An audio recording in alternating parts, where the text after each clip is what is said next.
Let me tell you why you're here. You're here because you know something. What you know you can't explain, but you feel it. You felt it your entire life. That there's something wrong with the world. You don't know what it is, but it's there. I'm creating this podcast episode out of a place of extreme concern based on my own unique worldview, my own unique experiences. I'm going to use a term that I don't use on this show. I'm not one to sell fear. I'm not one to try to take advantage of fear to get people to listen to what I have to say. So I don't use big inflammatory terms, at least not without a ton of caveats and caution. But I feel that in part with what's going on right now involves some level of what seems like psychic warfare against humanity. And what I'm referring to specifically is, I think, at the forefront right now, the infamous files. I think that these files have so many more people sucked in right now, and it has me gravely concerned. But maybe not for the reasons that one would think. This came out years ago, and I remember feeling that it was too dark for me to look into. And now it's almost mainstream. Even a few months ago, if you would have mentioned things on this level, this dark, things I still don't even want to say on my show, the algorithm would blacklist you. It would silence you, and you would quietly fade into the background in your quest to understand something very, very dark. And now we're being flooded with information about the files. Now, am speaking from a place from within my own echo chamber. I am not one who likes to look at this stuff. And I told myself years ago I was not going to go down that road. It's not something I've covered on my show, and I have no intention of starting to do that. But it's everywhere. I feel that the floodgates are open, and if you show the slightest interest, and that interest could be something as simple as I am not clicking on it, but I'm scrolling a little bit slower past this one meme or this one headline that's related to it, all of a sudden your feed starts feeding you more and more and more. And they're good. It's hard not to notice these things. And I'm very close to a point where I feel right now the best defense is to unplug. But I want to talk in a minute a little bit deeper about a solution, or at least a mindset, I think, more than a solution. I'm not going to claim to have answers and solutions, but there's a mindset that we need to adopt, I think, if we haven't done so already. And it's not easy because, again, these echo chambers are designed to pull us in, to keep us interested, to hook exactly what hooks us. I've quoted many times on my show the works of Nietzsche, like specifically the quote, "Be careful when fighting monsters that you yourself do not become the monster. For when you gaze long enough into the abyss gazes into you." And I think that line is very important right now because right now, from what I see, is this overloading dump of information of some of the darkest conspiracy theories possibly coming to light or being a massive misinformation campaign. But for whatever reason, at this point, what was once repressed is now being thrown in our faces and even being talked about in official capacity. So this was a no go for a long time, and now we are allowed to see it. And again, I'm saying allowed. I hold the mindset that nothing is coming out as a victory for the people. I think what's coming out is on some level a strategic move by somebody else in charge. And the agenda, I'm not 100% sure. David Icke doesn't sound so crazy now, though, does he? And I'm not going to go quoting all of his work right now, but he's been saying this stuff for a very long time. But I don't think that this is the cabal collapsing. I think there's a few sacrificial lambs that are coming out right now, but I think what we're looking at right now is a controlled demolition, a controlled destruction. We've talked about for a very long time this transition phase that we're in. And in order to go through this transition, the old systems need to collapse. So right now we're losing faith and trust in everything. COVID, we started losing trust in the medical industry. Recently, we've lost a lot of trust and faith in our own government. Religious institutions are starting to fail. I'm sorry, this sounds so dark, friends. Just bear with me. We're losing trust in everything. And I think that AI and algorithms and social media are allowing that to happen at an exponential rate because things just seem to keep getting darker and weirder. Why might that be? I'm going to go back and talk about things that I spent a lot of time researching and writing about in my book, Food for the Archons. And no, this isn't a shameless plug, but there is a narrative arc in that story. And part of it is the ability to generate loosh or a certain frequency of energy, that negative fear-based energy. And loosh coming from Bob Monroe's work in his second book, talking about his experience with the garden. Now, I have since said, and I still stand by this, I don't think we are on a prison planet scenario. But I do think we are in an environment, in a reality structure where consumption happens, where manipulation happens. That doesn't mean that's all that there is. I think that there's an alternative and there's a better way and there's an escape. But I do think that there are predators among us for sure. I don't think that's where the ceiling is, though. And when I started writing that book, I thought that's where the ceiling was, and I don't believe that. So I need to be quite clear about that. So I'm saying some dark things right now, but I think that we have hope, and that is my whole point in sharing this. In exploring more of Bob Monroe's book and things that I've talked about on the show before, in these altered states of consciousness, I think without a well experienced and disciplined mind, we're susceptible to the spontaneity of our imagination and influence from other forces around us. So, in altered states of consciousness, and people who have explored the astral realm and what Bob Monroe talks about heavily with the belief system after we die, the things we think, the things we believe, the things we intend, they manifest as that level of reality. I think it's a lot harder to do it here in physical reality because we are dealing with a shared consensus reality. I'm saying I think, I don't know, but all of us here have this perception that we're these individual units of consciousness having a physical experience, and we are all we are contributing to this shared reality. Now, when we have a focused collective thought, thread, idea, intention, I believe that is our creative power. I think that's why the media and Hollywood have been hijacked. And I think it's been hijacked by those who wish to do harm. And I think it has been for a very long time. And I mean a very long time, probably most of our civilization, or most of what we believe has been our civilization. If you look at the way religion was hijacked with what was allowed to be placed into certain religious texts and the way that thought has been controlled through those books and expanded outwards until we have now the almighty algorithm. It's controlling the direction and the limits that our thoughts will take us to. But I suspect that our superpower is that of creation, collective manifestation.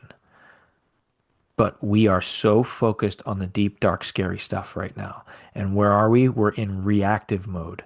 We're in fear-based mode. We're in shock mode and trauma mode. This is so awful. Oh my gosh, what do we do? Well, we got to fight this. Somehow we got to fight this. Somehow we got to topple this. Somehow we got to bring about the end of this system, which probably is the agenda already. So we're using our collective energy now to focus on these awful things, which first gives them more power because we have all this fear coming in. And then if the focus is for it to end, it will end and we will transition. We're not focused on what comes next. And that's the key. And that's where our real power is being masked. And I want to reference, and I know I sound like a broken record on this show, but I believe what I'm saying is solid. And if again, the Heart Math Institute, and the research they do with the electromagnetic heart and our ability to communicate and share coherence, not just with the bad stuff, with positive feelings and emotions and thoughts and love. And you can go through training through heart math to keep yourself in a state of coherence. And then with things that I've recently started talking about on the show with limbic resonance, when you're working closely, when you develop close bonds with someone or with a group of people and your biorhythms start to fall in sync, you're ultimately basically start to have the same thoughts and interpretations and expectations and experiences in a world. We naturally, I talk a lot about hive minds, in my writing. That's because I get glimpses of it. And I think that we have this natural ability to fall in sync with one another, but we so easily do it with the negative stuff. We fall in sync when it comes time for conflict. And what gets less reported is when we fall in sync out of love, care, and compassion. But when we have these common goals, I was watching the Olympics recently, and I'm watching it through that lens. And the couple skating, the couples figure skating, the ones who did really well don't miss a beat. Even when their bodies physically separate, their skates are hitting, the right foot hits the ground at the same time. They spin the exact same number of rotations. They stop completely in sync. That's limbic resonance. That's harmonization. That is working in unison. That is more than we just practice this a lot. You are in harmony. And we have that potential, but right now that harmony is being hijacked and focused on dark, scary things. Now it's a tough balance, right? Be careful when fighting monsters that you yourself do not become the monster. When you gaze into the abyss gazes into you. So we're gazing into this dark stuff and we're bringing it to light. And I'm not saying don't look at it. That's a choice that you have to make. But then what? Are you in reactive mode, or are you going to take the route of empowerment and say this is the world I want to create? And then back engineer that and understand what it is that you have to do to bring that into reality. We're so quick to dismiss, oh, that's not possible, because at times things feel so awful. But I think that's our secret power, and I think that's what we're missing. And I think a big part of it is we need to unplug more. We need less of the fear that's now really being ramped up and thrown at us, and ways to ground, and ways to be creative. From what I'm learning as a remote viewer and as an author, is that creativity, true raw creativity, is a glimpse of something divine. There are stories that exist out there that teach us and to guide us. And by stories, I say that as a writer, but music, artwork, all of these things are designed to capture an experience and to teach us and to help us to grow. So while we're experiencing this darkness, what what world do you want to come next? And this is the work we need to be doing now, in my humblest of humble opinions. This is what we need to be focused on, is how can I make this better? And then the key is to experience that. Not to say I want this, not to say I'm going to do this, but to start living it now, because it comes down to your intention. And that's the brilliance of this system. If you sit there and say, well, I want to do this, but I have to change these things first, what you're communicating is these dark things already exist. And that's the reality you're choosing. If you automatically or if you start to tell yourself, I'm living in a loving world, and you start finding evidence of that to reinforce that belief system that you're now creating, that will start to emerge in your world. You'll start to see more of it. You'll start to embody it. You'll start to become it. And that world will come into light. But we have to do the work. And it's hard. It's hard right now. Even if it's down to writing one thing you're grateful for every day, or performing one single act of kindness each and every day. Find a way to start to build and create that evidence that it exists, which will reinforce your own intention and your own belief in that reality. Take some time, meditate every day, stay grounded. Years ago, when I was having the main experiences that led to my book, Food for the Archons, it was right after my dad died. It was very, very dark. And I was going through life thinking, we have no hope, we have no chance, there's nothing we can do, we are so powerless. And it was an awful feeling. It was an awful feeling. I had no direction other than despair and, well, I'm going to try to tell a story before I go out, so at least I can let someone know. And then I found Reiki, and that saved me because Reiki showed me that we really do have a power. I don't know if power is the right word. We have a connection to something good, a connection that can offer comfort, healing, and support. And what's great about Reiki is when you first learn Reiki, you learn how to give yourself Reiki. And I still do this just about every morning. I go through my own Reiki self-care treatments. And it's so insightful and it's such a great exploratory activity in in understanding yourself, in helping energy to move and flow, and in healing and finding peace. And as you start to understand yourself better, you start to recognize those energetic patterns in others. And as you start working with other people, you start finding ways to help release their blocked energy or their challenges or their hardships by just bringing them moments of comfort, peace, and relaxation. I created a course for this very reason. I created a course, a Reiki 1 training course that helps you to access all of that. And I'll have the link below. I think if we had more opportunities for introspection and healing, and then that builds on our ability to connect with others and offer comfort, empathy, and healing,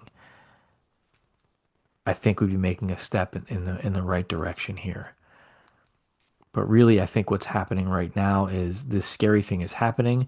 Let's talk about this scary thing and wallow in it, and then talk about it some more and about how bad it is, and then maybe go find a distraction, whether that distraction is alcohol and drugs or just going out and doing something different, but that's not bringing any healing. It's not bringing any hope. So I found Reiki to be one of my most powerful tools in spreading things like love and healing and peace in a world that once seemed very, very dark. Somebody once gave the example, if you're in a dark room and you bring one tiny candle, that one tiny candle can illuminate that entire room. Imagine if we had 10 candles. Imagine if we had 20, 1,000, a million, a billion candles bringing light into the darkness, with the idea of not fighting, but creating something new. So I think we have tools. We have tools available. I know we have tools available. And it's hard finding the balance between staying informed enough where we need to be informed and also building the world that we want. But that world exists and we can reach it. But we have to be careful right now with everything that is coming at us because it's overwhelming our nervous systems. It's overwhelming our psyches. And it's really messing with our minds. So be careful with what you consume mentally, my friends. And I'm going to leave you with that. I'm going to continue to visualize a world that is peaceful, that is caring and compassionate. And I'm going to continue to support people that are working in that direction. And I hope you'll join me. Remember to never stop questioning, keep an open mind, and let your intuition be your guide. Thank you. I said, empty your mind. Be formless, shapeless, like water. Now you put water into a cup. it becomes the cup. You put water into a bottle, it becomes the bottle. You put in a teapot, it becomes the teapot. Now water can flow, or it can crash. Be water, my friend, be water, my friend.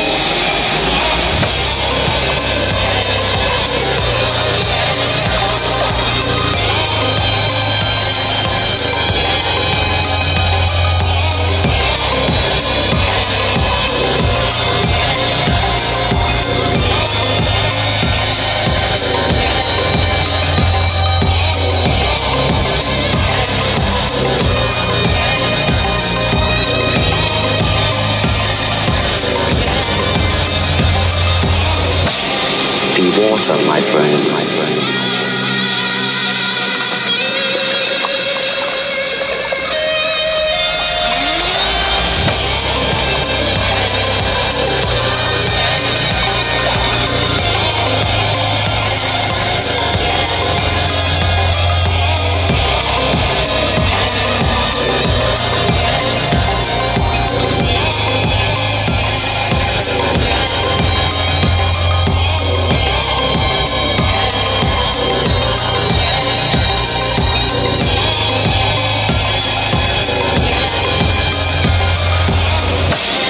Be water, my friend, my friend.